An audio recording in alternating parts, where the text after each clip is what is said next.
All right, first and foremost, I want to give all praises, honor, and great glory to Yahweh, Bahashem, Yahweh Shai, Bahashem, Racha, Kwadash. Double honors to the apostles and elders of Great Millstone that rule well, and salutations to the elect pushing this truth to the four corners of the earth in truth and in sincerity. In this particular video, I want to touch on the M.O.T.B and how they're trying to advertise it to make it more appealing, more attractive, more desirable to you. All right? And Salakia, before we hop into this video, so I want to say Salakia for the background noise. I'm in the cafeteria. You may hear people talking and the TV on, so forth and so on. Just please bear with me. But in this particular video, I just want to play this video you see on your screen, how Neuralink will break reality. This was uploaded about 3 hours ago. And it's going to show you how people that was born without sight or lost their sight through their life, and how the Neuralink can restore their quality of life. And this is how they're going to advertise it on the medical side of the game. This is one of the ways that they're going to do that. You know, we've seen other ways that they can do this with people who are paraplegics. You know, let's say they got in a bad accident, they can't walk anymore, and the Neuralink can restore their quality of life. They can get them to walk again. You know, the information that the brain is trying to send down to the leg, it's not getting there because there's a break in the spine where they can have they can put a Neuralink brain chip in your brain, and then one at the base of your spine or where it was severed at, and then that can give the information down to, you know, your limb that wasn't receiving that information, and then boom, you're able to walk again. And this is how they're going to make this thing attractive. Nonetheless, it is the mark of the beast. Let's get this real quick. Revelation 13:16. And we read. It says, and he causeth all, both small and great, rich and poor, free and bond, to receive a mark. That mark in the Greek, because the New Testament was written in Greek. It was originally written in Hebrew, but it was translated into Greek. And that word for mark is what? Charagma. And charagma is a physical carving, something that's breaking the skin, that's going to be put in you. That word mark is charagma, physical mark. The root word for charagma is charax, which means sharpened to a point. And this is getting into the delivery system on how they're going to give you their mark. They're going to put the mark, that chip, into a hypodermic needle with a large catheter and put it up into you. That's the delivery system. And that word charax, root word is grapho, was getting into the information that's going to be on this mark. All right. So just, you know, briefly going over what that word mark is in the Greek. It says to receive a mark in their right hand or in their foreheads. And when they talk about the forehead, it's talking about a brain chip. All right. Not, you know, under the skin into the forehead, you know, under the skin of the forehead. All right. And for years, you've been having people come out and say that the M.O.T.B is not the microchip. It's not the brain chip. But as time has gone forward, you're seeing them actually advertising the M.O.T.B. All right, the actual chip. They're having chip parties in Sweden and Spain. They're having chip parties. They're giving certain privileges to people who actually has the chip. You know, you have people that can sign up to take the brain chip right now to restore, once again, their quality of life. If they're blind, if they're paraplegic, if they got Parkinson's disease, something like that, this brain chip can reverse that. So this is how they're advertising it. So you have people that say this is not it, and then now you see them advertising it, you know, all over the earth. Not just that. A lot of banks, a lot of businesses, they already know that the new wave or the new world currency is going to be digital. They're actually holding seminars as well on this, showing you that the new global currency is going to be digital. And it's one particular video of them having somebody on stage, Banco Sabadell, partnering up with a big company, and they're showing somebody getting the chip on stage and then transferring money, showing you how easy it is to transfer money with this device, with the mark of the beast. And this whole thing was dubbed what? The new global currency. And this was them showing you the future about the future, on the reality, on how trading is going to be, buying and selling. And like it just said in the scriptures, what?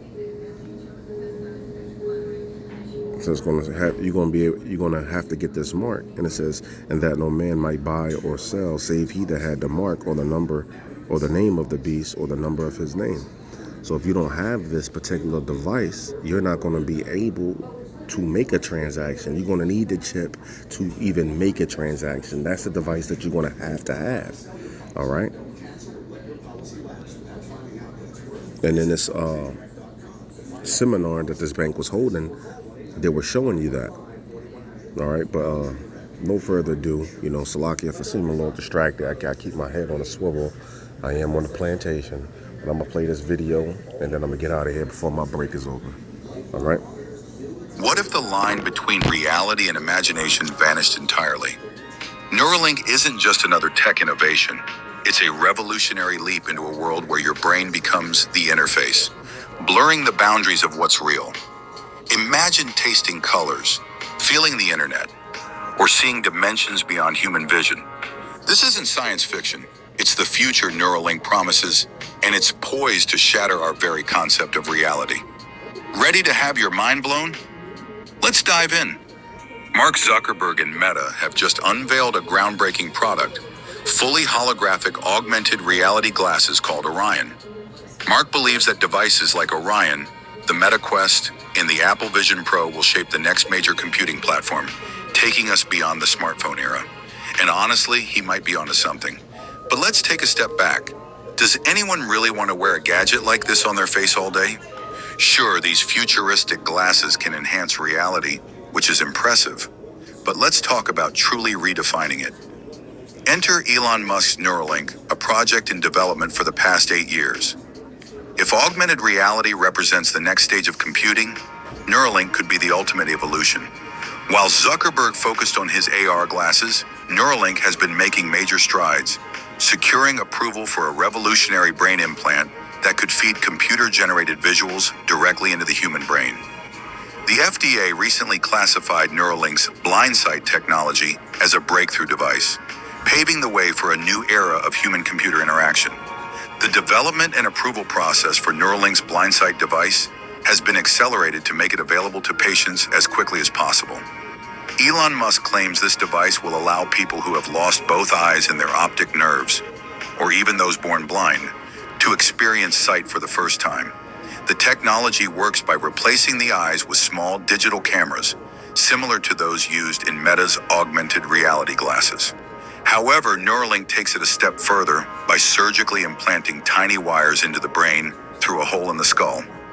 Unlike Meta's glasses, which project digital information onto a lens, Neuralink establishes a direct connection to the brain's visual cortex, spanning both hemispheres, meaning 2 holes in the skull are required.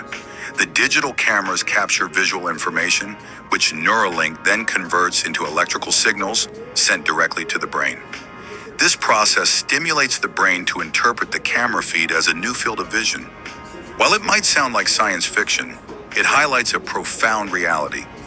Our entire perception of the world is mediated by sensory organs that convert external stimuli into electrical signals for the brain to process. Essentially, the you that experiences reality is a biological computer, a gray, wrinkled brain encased in a body of flesh. It's a bit unnerving, but this understanding of biology and science opens up extraordinary possibilities for innovation rather than fear. Neuralink is pushing boundaries by aiming to hack the human experience and redefine reality in ways that augmented reality, AR, glasses like Meta's Orion, simply can't. In an interview with Cleo Abrams, Mark So you see the advertisement? You see how they're going to fool a lot of people through the left-handed miracles that they can perform? All right? No matter how convenient this is, hey, don't take the M.O.T.B. All right? This is the mark of the beast spoken about in Revelations 13:16. All right, this is the one that goes in your forehead. They call it the Neuralink. It is the microchip, which is the mark of the beast. All right, whether it's called the RFID, radio frequency identification device, or whether it's called the N.E.B.C, near field communication. It is the mark of the beast, all right? The microchip. Don't take the microchip, all right? Zuckerberg acknowledged some major limitations of AR technology. While the glasses can visually simulate experiences, they can't replicate the sense of touch or smell, both crucial for full immersion. Zuckerberg admitted that achieving realistic haptic feedback or incorporating smell into AR is either incredibly challenging or outright impossible with wearable devices. In contrast, brain-computer interfaces like Neuralink don't face the same theoretical limits. They have the potential to directly influence and recreate sensory experiences within the brain itself, offering an entirely new level of interaction with reality. That said, it's not all criticism for Meta. Zuckerberg's new Orion glasses are undeniably impressive, representing a major leap in wearable tech, even if they might make the wearer look a little goofy. And while Zuckerberg's prediction that AR could one day surpass smartphones might seem ambitious, it's not entirely far-fetched given the rapid evolution of this technology. Within the next decade, wearable devices like Meta's augmented reality glasses could become the dominant mobile computing platform.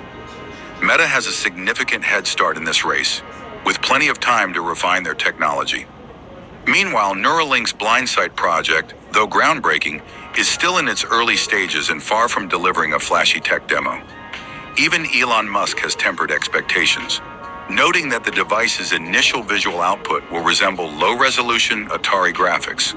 However, he envisions a future where blindsight surpasses natural vision, allowing users to see in infrared, ultraviolet, or even radar wavelengths, like the sci-fi icon Geordie LaForge. It's essential to keep perspective. Meta's AR glasses are cutting edge, but ultimately a high-tech toy. In contrast, blindsight is first and foremost a medical device with life-changing potential. This sentiment was powerfully echoed by YouTuber Marcus House, who expressed hope that Neuralink could one day enable his legally blind son to see clearly for the first time. For people with low or no vision, this technology isn't just revolutionary, it's transformative. While Meta's AR glasses might define the next big trend of the 2030s, Neuralink's brain-computer interface could represent the next technological revolution, a leap beyond wearables, reshaping what's possible for humanity. By the 2040s, it's likely we'll still be grappling with the challenge of getting everyday people to adopt augmented reality glasses as part of their daily life. Hey, this microchip is close. It could be months away. All right, they only need one big catastrophe, something big to happen, so they can push, everybody getting the mark of the beast, man. The microchip. They already got the system in place. All right, they just need something to happen to get everybody to take it, whether it be a big hack, and then people can't access their bank, and before you know it, everything starts to collapse, and in order to jumpstart the economy again, they need a new form of currency. They might bring it in that way. Who knows?